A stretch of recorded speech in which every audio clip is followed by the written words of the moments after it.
about a little more of this action coming up. The Steelers returned from the bye week with a 23-9 victory over the Browns to get Pittsburgh to a 4-1 record. And Steelers head coach Mike Tomlin had some thoughts about his NFC North rivals trading quarterback Joe Flacco within the division ahead of their matchup on Thursday night with Cincinnati. Here's what he said. You know, to be honest, it was shocking to me. Andrew Berry must be a lot smarter than me or us. Because it doesn't make sense to me to trade a quarterback that you think enough of to make your opening day starter to a division opponent that's hurting in that area. But that's just my personal feelings. I mean, Dan, when the trade happened, we kind of said something similar, right? Does he have a point? He absolutely has a point. I don't know if I've ever heard a coach come out and say it in that way. You know, we've often had hypothetical trade conversations on this show, and we'll throw out Micah Parsons going to the Washington Commanders, and everyone's like, well, they would never do that because it's in the division. But I've never heard a coach be like, oh, that was not a smart interdivision or NFL or competitive football decision. So hats off to Mike Tomlin. I think he has a point totally, but the Browns did what the Browns wanted to do. Yeah. Mina?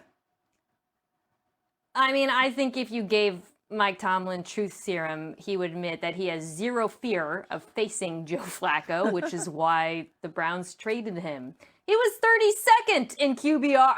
He was playing incredibly poorly in Cleveland. Anytime you can trade a quarterback who is statistically the worst quarterback in the NFL and get draft capital, you do it. I don't care who your competition is. I do not think they made the Bengals better, but I understand people feel some kind of way about interdivision trades, and it's not a common practice. I do not believe that the Browns deserve much criticism, though, for doing it in this particular case, given the way the player was playing. Let Joe Flacco keep the Bengals afloat. Burrow come back, and Mike Tomlin's going to be like, all right, we'll check back in on that. Told you. Okay. New on NFL Live, Aaron Rodgers talks about facing another quarterback over 40 and Joe Flacco on Thursday. Great for all the old guys, you know. I know that when I watch other sports, maybe it's because I'm the older guy, but I tend to pull for the older guys to win championships. I've been friends with Steph for a long time. Steph is one of the older guys in the NBA now. So anytime the Warriors are playing, I'm always pulling for Steph to ball out for them to win. But it's great. Battle of the old guys. Rodgers and company starting to roll, though, by the way, as they head into this Thursday matchup with the Bengals. Mina, what are you seeing from this Pittsburgh offense that's helping them have success? I think the offense is exactly what Arthur Smith dreamed it would be this offseason, this last week. You put heavy bodies on the field, you run the ball, you play action off of it, and they didn't run extremely well. They ran better the prior week, but they ran well enough to the point where Cleveland consistently sold out to stop it, so they had one-on-ones on the outside. That, to me, Dan, is a viable formula for this Steelers team. They're not going to throw it all over the yard. Rodgers hit on a couple of deep balls in this one, which was a difference for him. But if they can continue running the ball well out of those heavy formations, hitting some play action shots, I do think that they can move the ball well enough, coupled with the defense playing better. I really like this offense right now in Pittsburgh. It's an offense that I look forward to watching each week because of the newness and the wrinkles that get added to it. I could break their offense down into three categories. Number one, the 6 offensive line and 1 and/or 2 tight end grouping. We've seen this start a couple weeks ago in Pittsburgh. The thing is, they're adding to it. They're putting more plays into that grouping. When it first started, it was really just one play.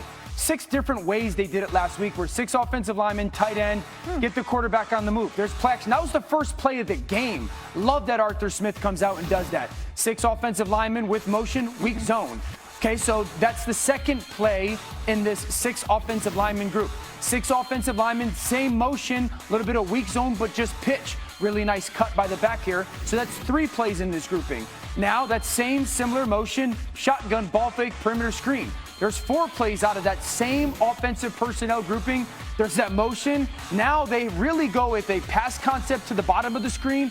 And I love this. They're taking that 6th offensive lineman and treating it as a swing screen out in front of the back as a check down, and then the jet sweep. That's 6 different plays that they have out of that offensive, or the 6 offensive linemen and double tight end grouping. I love that out of Pittsburgh. One of my favorite things every week. It's 6 offensive linemen, but it's really 7 because Darnell Washington, the tight end, and every week reliably the defense just completely forgets to cover him altogether. Yeah. And Adam, you got a big play in this one early in the game. But I'm telling you, every week, because he is such a dominant blocker and he is part of what Dan is describing, he is completely forgotten. The Steelers are going to keep doing that. I love it. You know what old guy quarterbacks really don't like is getting pressured. Aaron Rodgers, by the way, was not pressured in any of his 11 second-half dropbacks in Sunday's win over the Browns. Thinking about the Myles Garrett's on the other side, I mean, that's pretty remarkable. It's part of that category. The 6 offensive line stuff helps them run them, but then they move them. That's a big part of it. And then it's either quick game or DK one-on-one. And that's kind of the 3 groupings of their offensive line or their offensive scheme. I love how excited we are to talk about these Steelers. All right, let's bring Graz back in for some more top stories. Graz, let's kick it off in Tennessee. What's going on there? Well, they fired the head coach yesterday, Brian Callahan, after just 23 games. They elevated Mike McCoy, the former Chargers head coach, who's been an offensive assistant there in Tennessee the last couple of years. He'll be the interim head for the rest of the year, and then they'll get to work in the offseason on finding the full-time replacement who will be charged with shepherding Cam Ward through the early stages of his development. But Brian Callahan, who thought he was going to get that chance, will not. Speaking of young quarterbacks, J.J. McCarthy in Minnesota, the hope is to get him back on the practice field this week and in line to start coming off the bye. Problem is, we don't know if he's fully healthy yet. We don't know if Carson Wentz is fully healthy. He got banged up ahead of the bye. So what the Vikings are saying now is they have to see who's healthy and make a decision about who can play. If everyone's healthy, they still plan to go back to J.J. McCarthy. The Kansas City Chiefs are heating up and getting their best wide receiver back. Rashee Rice reinstated from his 6-game personal conduct policy suspension. He is not going to be eased back into action, from what I understand. They are excited to have him back. They feel like their offense can take it to another level with Rice back in the fold. I think he gets a full workload right away. He hasn't played in so long. He's champing at the bit. And if there is enough time left in the show to do the Buccaneers injury situations, we should do it. Emeka Egbuka, the stellar rookie wide receiver, injured his hamstring Sunday. He's having an MRI today to determine how long he'll have to miss. They're hopeful to get Mike Evans back from his hamstring injury this week. Chris Godwin, who is having his struggles coming back from last season's season-ending injury, will not play this week, according to head coach Todd Bowles. Neither will starting running back Bucky Irving. The Buccaneers extremely banged up, and if Evans can't make it back and Egbuka has to miss time, then it's going to be Baker throwing to Sterling Shepard and all those guys named Johnson. Goodness. Yeah, we'll see him on Monday. Rams got the win over the Ravens on Sunday. They stopped 2 Ravens tush-push attempts as part of a goal line stand late in the first half and then scored 14 unanswered points in the second to take it. But Puka Nacua sprained his ankles now day-to-day as they had to play the Jags in London on Sunday. So we'll keep an eye on that. Dan, with Puka banged up, do you have concerns for this Rams offense if he misses more time? He's so crucial to what they do. I do. Matthew Stafford and Devontae Adams still aren't on the page that they should be on and on the same page, whether Puka's healthy or not. This is a team that has hopes and aspirations and talent to win the Super Bowl, but until their quarterback and receiver get on the same page and see the defenses the right way or the same way at the same time, this pass game is still going to be, as good as it is, still Puka-centric. Sometimes Devontae gets open, Matthew misses them, specifically down in the red zone. Sometimes Matthew, sees vacated zones or whatnot, and Devontae's maybe just a step behind and there's a drop or two. And so I think that connection has to figure out why it's not clicking the way many of us expected it to be. Completely agree. I also wonder if Sean McVay needs to consider, I wouldn't say reinventing, that's a little strong, but fundamentally changing the nature of this offense in Nacua's absence. They have players on the roster who can, I won't say fill the Nacua role, but can do many of the things he does. Jordan Whittington is sort of that physical wide receiver who can block. Puka's almost like a half hybrid receiver tight end. But I don't think that means they're going to be putting their best players on the field if they go that route. And I wonder, Dan, if they should consider leaning more into 12 personnel. This has been primarily an 11 personnel team. In the second round, they drafted a tight end, Terrence Ferguson out of Oregon, called a preseason game. You saw how explosive he was. He was catching like slot fades downfield. Then he's been in this offense, I think, because McVay places so much emphasis on, having players on the field who can block and always having run pass conflict.